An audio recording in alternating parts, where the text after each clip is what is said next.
This is lesson 763, the impact of the Enlightenment. Essential question, what was the impact of the Enlightenment? And here's a warm-up question. What were the Enlightenment ideas of Adam Smith, Denis Diderot, and Mary Wollstonecraft? And our quote is from Winston Churchill, Prime Minister of England during World War II, got the country through one of its most trying times. And he said, study history. Study history. In history lies all the secrets of statecraft. One of the most successful statesmen in all of modern history. The impact of the Enlightenment. Enlightenment thinkers challenged the divine right of kings and argued for liberty and rights. We know that already. Salons, which were discussion parties, high literacy rates, and cheap printing helped spread new ideas across Europe. And what we've got here is we actually have a picture of a salon going on. They would have dinner. They were often hosted by wealthy people, especially wealthy women. Famous philosophers would come in and talk and answer questions and lead discussions. And an invitation to a salon was like you died and went to heaven. It was awesome to have an invitation to one of these things. These theories inspired a variety of new ideas in art, music, gender ideas, economics, and government. Enlightenment ideals of perfection and reason gave rise to neoclassical art. Art in the Enlightenment was simple, elegant, and focused on Greek styles. And on the left, you've got what they call a still life. There's nobody in the picture. It's just a collection of items. And that's by Jean-Baptiste Simeon Chardin. And then you've got a painting by Jacques-Louis David. Music composers created new, elegant styles of music known as classical music. And music became a popular art that people went to concerts to hear. And you had composers like Franz Joseph Haydn, Wolfgang Amadeus Mozart, and of course Ludwig van Beethoven. Haydn created the first symphony.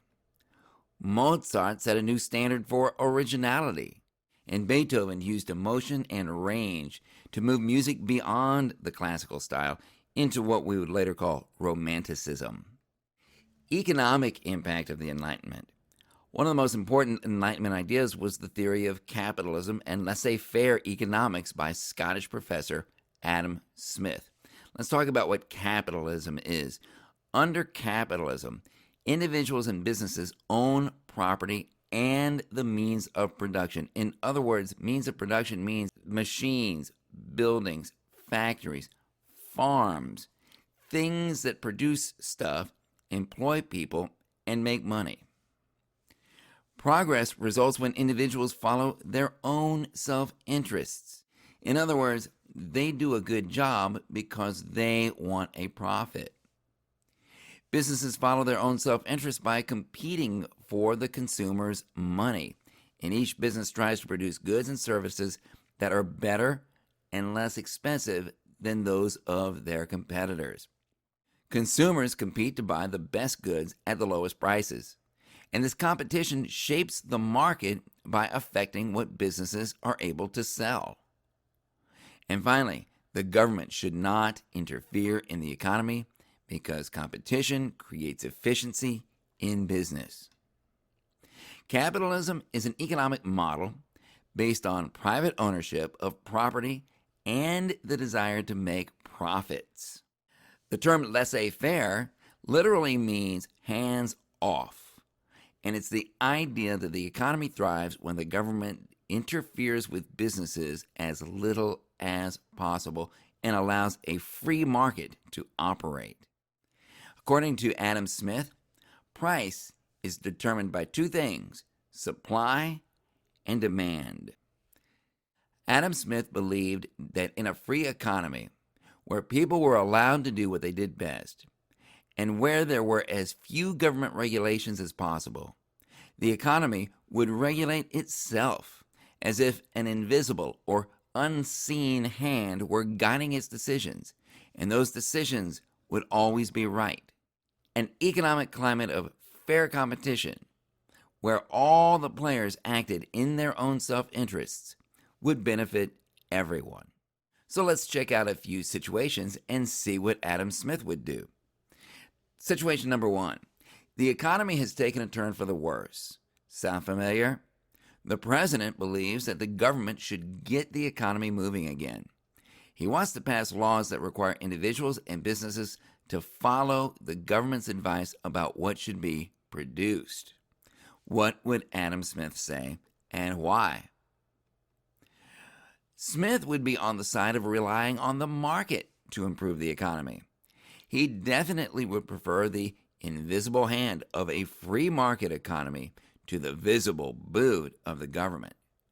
He would be afraid that the government would favor some interests over others. Situation number 2. The Save Our Jobs Coalition is working to pass a law that would penalize businesses that move jobs overseas. In addition, the law would require higher taxes to be placed on imported goods that are cheaper than those goods made in the USA. This regulation would restrict free and fair competition. What would Adam Smith say and why? Smith would favor free trade. He said the freer and more general the competition, the better off the public would be. Trade restrictions help certain groups at the expense of the general good. Smith was against mercantilism, just as the American colonies were. Smith supported the American position in his writings. Situation number 3. Stop Government Now is a group that believes there is no legitimate role for government except providing for police and fire protection. Members believe that almost all government functions should be privatized and run by businesses. What would Adam Smith say and why? Adam Smith believed that the government should provide more than just police and fire protection. He supported public works and public education. Most importantly, he said that the government should provide justice, without which there would be chaos. However, Adam Smith would be shocked by the size of government today. The impact of the Enlightenment, new ideas. During the Enlightenment, people throughout Europe and America began to study, read, and philosophize about new ideas. And to collect these new ideas and make them accessible to people, Denis Diderot created the first encyclopedia.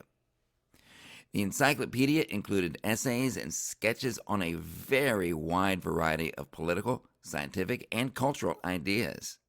And these are just a couple of pages from Diderot's encyclopedia. Right here, he had an article on how to make a printing press. He had an article on how to spin thread. The encyclopedia spread the ideas of the Enlightenment and the scientific revolution. Impact of the Enlightenment on women. Most Europeans had a traditional view of women as housewives, mothers, and not equals to men. And that includes the philosophers. In spite of all of their enlightened ideas, the philosophers struggled greatly with their own biases and prejudices. So in spite of their Enlightenment thinkers tended to be the same way as most other men. But women were actually excited about the Enlightenment anyway, because they saw the long-term implications of these ideas. Madame Geoffrin hosted salons, and she spoke her mind at these salons.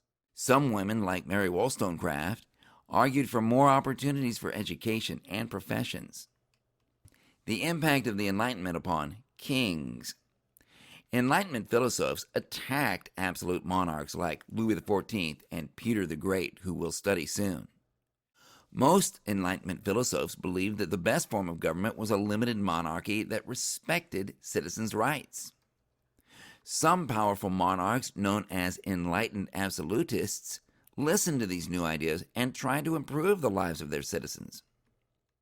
So you had a new kind of relationship between the ruler and the state. The old idea was this: the state and its citizens exist to serve the monarch. As Louis XIV reportedly said, "I am the state." But the new idea was this: the monarch exists to serve the state and support citizens' welfare. As Frederick the Great said, a ruler is only the first servant of the state. Enlightened absolutists favored religious tolerance, tax reform, reduced government spending, and legal rights. Frederick the Great of Prussia, that's not Russia, that's Prussia, granted religious freedom, abolished torture, and improved education. Catherine the Great of Russia frequently wrote to Voltaire and considered protecting the rights of her citizens. Joseph II of Austria granted freedom of speech, press, and religion, and required peasants to be paid for their work. The impact of the Enlightenment upon revolutions. As the Enlightenment spread, citizens began questioning the authority of their kings. So we see a progression. We begin with the Enlightenment. Under the Enlightenment, people tried to apply the scientific approach to aspects of society like religion and government and economics and justice. Political scientists proposed new ideas about government, and the Enlightenment philosophers advocated the use of reason to discover truths. Philosophers addressed social issues through reason, and Enlightenment writers challenged many accepted ideas about government and society. And then you had a spread of these ideas. Enlightenment ideas appealed to thinkers and artists across Europe. The Salons helped spread Enlightenment thinking with all of their discussions. Ideas spread to a literate middle class, and Enlightenment despots attempted reforms. So Enlightenment ideas swept through European society and all the way to colonial America. And so you had the American Revolution. Enlightenment ideas influenced these colonists to do what they did. Britain taxed colonists after the French and Indian War, and the colonists denounced taxation without representation. And the war began in Lexington and Concord. The colonists declared independence, and they defeated Britain and established a republic. As a result, revolutionary wars broke out in America, France, and Latin America for independence and liberty.